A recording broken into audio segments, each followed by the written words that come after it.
Hello YouTube, this is Hunter Search of the Brawler Cafe, bringing you another deck profile. Now, before we dive into some Armored Elite content when it comes to deck profiles, which, by the way, I'm going to be putting these up every Friday, going forward.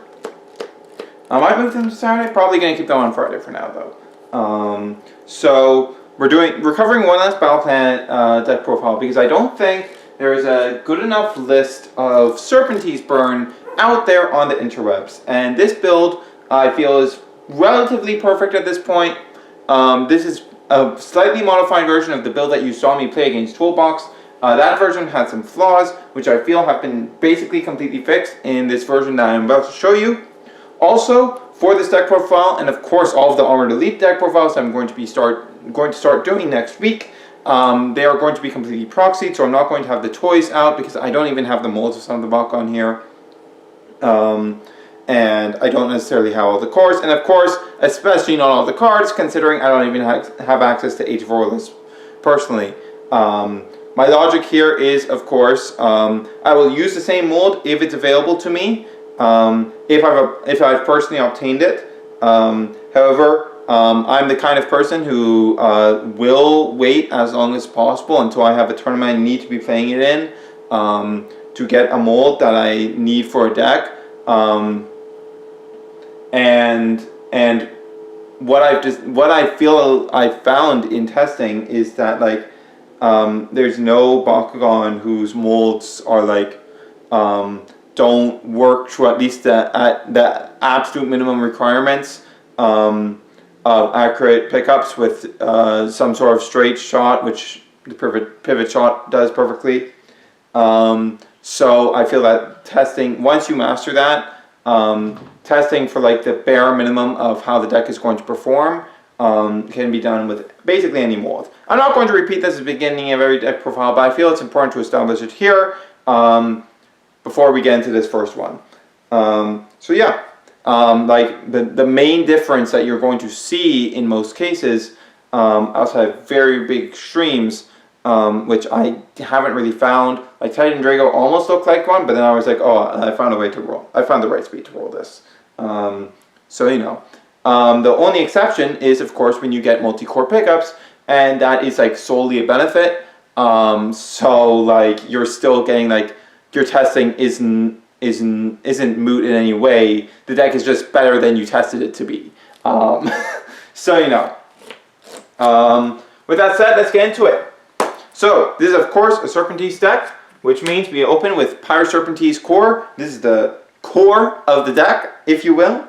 The evolution of this allows us to burn our opponent for 5 every time we land on a Flaming Fist, which is absurdly strong.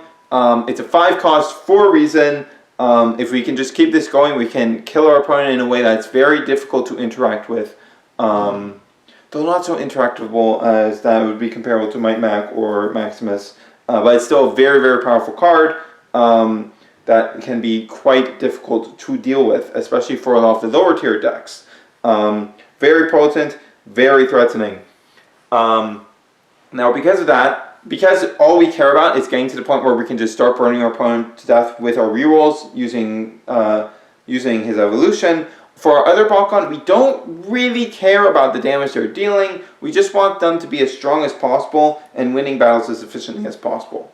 So with that said, second is Akko's Kabo, because Akko's and Pyrus have the best rerolls in the game. So obviously we really need Kabo for this deck. Shun is also a boon for this deck, for that draw power, if you can draw into it, of course. But yeah, Kabo fits very nicely into this deck. As of Armored Elite, this will be going out for the new Hiders, of course, because it's better, even if you're losing a Flaming Fist.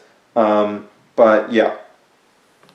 And lastly, because you really only need one.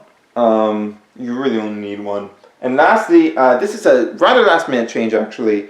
Darkest Greek Helios Ultra. So this was originally Darkest Fangs or Ultra, as you would see in the match video that went up on Sunday. But this I have to give credit to Robo Sensei, Robo Sensei, Bakumentary on YouTube. Go check him out. because he was doing some construction of a Serpburn himself in the cafe Discord, and he was like, hey, why don't we go with Krikelios? We don't care about the damage. And he's right, we don't care about the damage. So we can just use a plus 600B core on him and pump him up to 1400. And the extra bonus points of this is that we can also use this on Serpenteze before he actually evolves, to get him up to 1200B. So that's very nice. So yeah, we don't actually care about dealing damage with Krikelios. Like, we just want to be able to, with our early battles, we don't want to be investing like any cards into them. We want to do everything we can to try to force our opponent to spend cards on winning battles we personally don't care about. And ideally, when we get Serpenteze's Evo out, we want to be at a point where both of our other two Bakugan are open, so we're on our team attacker, so that the first time that Serpenteze wins, we don't need a retraction card like Ninja Gear to use that time, because it will be handled by game mechanics, which is great. Also, we need Darkest because we need Dark Fortune. Dark Fortune is absolutely mandatory for this deck. We need that consistency at hitting our evolution for Serpenteze. For the cores, this is fairly basic, but plus Flaming Fists for the Flaming Fists, plus 650 Magic Shield. The Green Fist doesn't really matter which one you have, because you're never going to be going for it, but when the gears come out, you're going to be running the gear reduction. And for Helixes, we're running plus 600 minus 3 damage. Also, when Armored Elite comes out, the Flaming Fists are going to be the plus 200, plus 3 damage, minus 2 gear cost, because we want to be able to play Tempest Generator onto our Serpenteze evolution and effectively get a free reroll. So, those are the character cards. Let's get into the rest of the deck. First up, we have 3 copies of Ninja Gear. This is the best retraction card in the game. Oops. That's slightly out of camera. There we go. That should be better. So, Ninja Gear is the cheapest retraction card in the game right now. 0 cost to retract a Bakugan. We can use this because we don't really care about winning with Serpenteze. So we can just use this during a battle where Serpenteze is currently going in, especially if it's going to win. And just retract it. Now, we're not sure exactly how this works. How I'm assuming it works right now is you retract the Bakugan, like if you use this in the Vector Step. I assume how it works is you still win the battle, but you just lose the course bonus. So if you're on like a plus 6 damage, you're now only dealing 1 damage off the Serpenteze. But even if it's you lose the battle, we don't really care that much in this deck, so it's not going to be that big of a difference which way it goes. We just care about being able to use Serpenteze again in our next on our next turn. Rerolls, of course, we need to maximize on our rerolls here, because we need to spam out a bunch of rerolls for Serpenteze to win the game. So we of course have the 0 cost reroll Quickfire, which also deals an additional burn damage for us, which is very, very nice. We have the 1 cost Dark Waters, plus 200B, we don't really care about that, and you get a reroll. Deep Dive, 1 cost, draw a card, reroll Bakugan. And Super Fuel, this, in addition to being a reroll, also helps us get Serpenteze out early, or it can allow us to get Shun out early. Either one is really great. Sometimes you'll get the God roll and you'll get Super Fuel into Song into Hyper Serpenteze to just get out turn 1, but that's very rare, so don't count on it. Sifting Ashes. So Sifting Ashes is of course 1 cost, draw 2, drop 2 cards. This lets us dig deeper into our deck to draw our combo pieces. This is the card that's definitely going out for Tempest Generator, but we don't really have anything better to spend this space on, so we're using it on Sifting Ashes. 3 copies of Blinding Ink.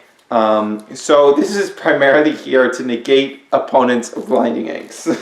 Basically, this is here to negate other Blinding Inks that are attempting to negate our rerolls, or it's here to negate Wayne that is attempting to destroy our Serpenteze.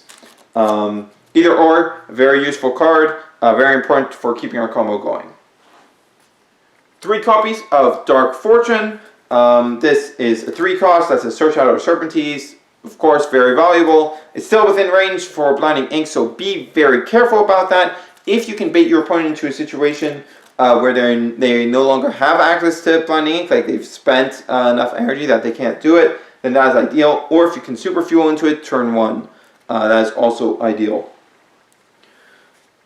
Song of Fire, I mentioned this earlier, but this is just basically extra super fuels. We basically just want extra consistency at getting Serpenteze's Evo out on turn 5. That's why that's here. But as I said, on occasion, it can be used. It can be used in tandem with super fuel to get it out turn 1 or 2.